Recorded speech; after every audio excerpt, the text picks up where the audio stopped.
Bus സ്റ്റാൻഡിലെ comfort സ്റ്റേഷന്റെ ശോചനീയാവസ്ഥയ്ക്കെതിരെ ജനരോഷം ശക്തം. അസഹ്യമായ ദുർഗന്ധവും കൊതുക് ശല്യവും മൂലം വ്യാപാരികളും യാത്രക്കാരും ദുരിതമനുഭവിക്കുന്ന സാഹചര്യത്തിലാണ് കംഫോർട്ട് സ്റ്റേഷന് മുന്നിൽ മറപ്പുര വെച്ചുകെട്ടി യൂത്ത് കോൺഗ്രസ് പ്രവർത്തകർ പ്രതിഷേധിച്ചത്.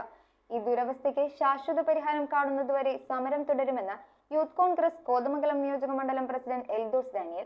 കോതമംഗലത്തെ തിരക്കേറിയ മുനിസിപ്പൽ ബസ് സ്റ്റാൻഡിലെ കംഫോർട്ട് സ്റ്റേഷൻ തകർന്ന് കക്കൂസ് മാലിന്യങ്ങൾ പുറത്തേക്കൊഴുകാൻ തുടങ്ങിയിട്ട് മാസങ്ങളായി. മഴക്കാലമായതോടെ ഈ മാലിന്യങ്ങൾ വെള്ളത്തോടൊപ്പം കലർന്ന് ബസ് സ്റ്റാൻഡിനുള്ളിലാകെ പരക്കുകയാണ്. ബസ് കയറാൻ വരുന്നവർക്ക് മാലിന്യത്തിൽ ചവിട്ടാതെ മുന്നോട്ട് നീങ്ങാൻ കഴിയാത്ത അവസ്ഥയുമാണ്. അസഹ്യമായ ദുർഗന്ധവും കൊതുകു ശല്യവും മൂലം സമീപത്തെ വ്യാപാരികളും യാത്രക്കാരും ദുരിതമനുഭവിക്കുന്ന ഈ വേളയിലാണ് കംഫോർട്ട് സ്റ്റേഷന് മുന്നിൽ യൂത്ത് കോൺഗ്രസ് പ്രവർത്തകർ മറപ്പുര വെച്ചുകെട്ടി പ്രതിഷേധം സംഘടിപ്പിച്ചത്. കംഫോർട്ട് സ്റ്റേഷന്റെ ശോചനീയാവസ്ഥയ്ക്ക് ശാശ്വത പരിഹാരം കാണുന്നതുവരെ സമരം തുടരുമെന്ന് യൂത്ത് കോൺഗ്രസ് നിയോജക മണ്ഡലം പ്രസിഡന്റ് എൽദോസ് ഡാനിയൽ പറഞ്ഞു.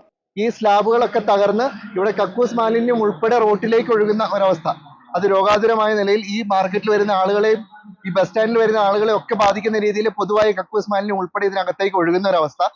വൃത്തിഹീനമായ നിലയിലാണ് ഈ കംഫോർട്ട് സ്റ്റേഷൻ മെയിൻറ്റെയിൻ ചെയ്യപ്പെട്ടിട്ടുള്ളത്. മാത്രമല്ല, ഇവിടെ വരുന്ന യാത്രക്കാരിൽ ഭൂരിഭാഗവും സ്ത്രീകളും കുട്ടികളുമാണ്. സ്ത്രീകളുടെ ഒരു സ്വകാര്യത ഉറപ്പുവരുത്തുന്നതിന് വേണ്ടി ഒരു ഷീ ടോയ്ലറ്റ് ഇവിടെ സ്ഥാപിച്ചിട്ടുണ്ടായിരുന്നു. ആ ഷീ ടോയ്ലറ്റിന്റെ പ്രവർത്തനം നിലച്ച മട്ടിലാണ്. പ്രതിഷേധം DCC general secretary advocate Abu Moideen ഉദ്ഘാടനം ചെയ്തു. യൂത്ത് കോൺഗ്രസ് നിയോജക മണ്ഡലം പ്രസിഡന്റ് എൽദോസ് ഡാനിയലിന്റെ അധ്യക്ഷതയിൽ യൂത്ത് കോൺഗ്രസ് സംസ്ഥാന സെക്രട്ടറിമാരായ അനൂപ് ഇട്ടൻ, റമീസ് കെ തുടങ്ങിയവർ സംസാരിച്ചു. News bureau, Kothamangalam.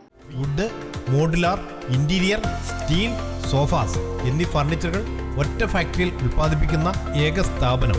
Architectural and traditional designs ആവശ്യാനുസരണം നിർമ്മിച്ചു കൊടുക്കുന്നു. നിങ്ങളുടെ സ്വപ്ന ഭവനം ഒരു സ്റ്റേറ്റ് ഓഫ് ആർട്ടാക്കുവാൻ വിശ്വസ്തയോടെ എന്നും നിങ്ങളോടൊപ്പം. ഇറമ്പത്ത് ഇറ ഫർണിച്ചർ, കോട്ടപ്പടി, കോതമംഗലം. ഇനി കൂത്താടുകുളത്ത്.